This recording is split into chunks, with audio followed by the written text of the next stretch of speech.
badago beharra agian, ez? Pixka bat momentu edo bizi izan dugun, azken 2 urteetan edo 3 urteetan bizi izan duguna esoiko egoerak izan dira, edo mundu osoan bizi izan ditugu, eta agian badago horrelako saiakera divulgatiborako behar bat?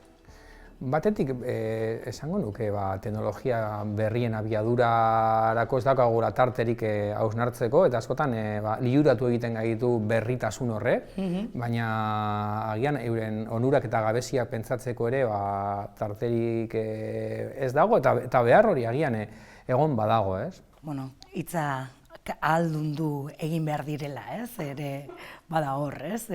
Hausnarketa hori. Zentzu batean, uste dut, mandamendu hipermodernoen jarraipen bat ere egon badagoela, ze mandamendu hipermoderno saiakeran batez ere zifrak dira nagusi, ez? Dana errendimenduaren gizartean dana kuantifikatu, eta nola hori txertatzen den gure eguneroko bizitzan, bi ardatz zeuden nagusi, batetik nia eta bestetik errendimendua. Orduan, agian zenbakien garaipena izango zen beste itzulpen bat aurreko liburuena, eta oraingoan irudien garaipena, eta bietan dagoen bateragarria da hitzen pobretzea, ez.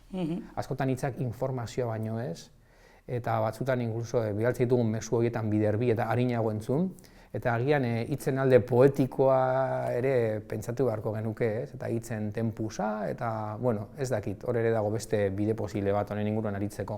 Baita ere, kapitulu batek, badira batzuk, irakurlea ere pentsarazten jartzen duena, ez?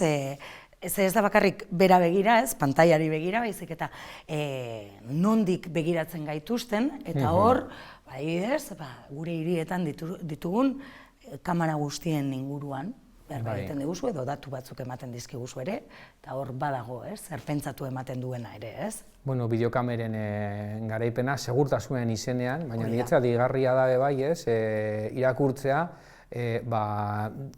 Eskolan jarreko inspektoreari, horrek ez dituela delitu kopurua jetxiarazi, ez?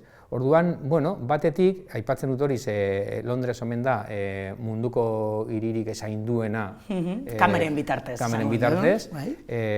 Uste dut, 14 biztaleko kamera badagoela, gutxi gora bera handik paseoan goazela 300 aldiz agertuko gara filmatuta, eta hala ere, jende asko, eta hau da kezkagarria, animatu egiten da, delituak edo egitera, justo kamera dagoen tokian, azken finean, espektakuloa eta segurtasuna nahastu egiten direlako. Eta askotan ikusten dugu, eran jipoiak ematen diren mugikorrekin grabatu eta gero horiek partekatzeko, zabaltzeko.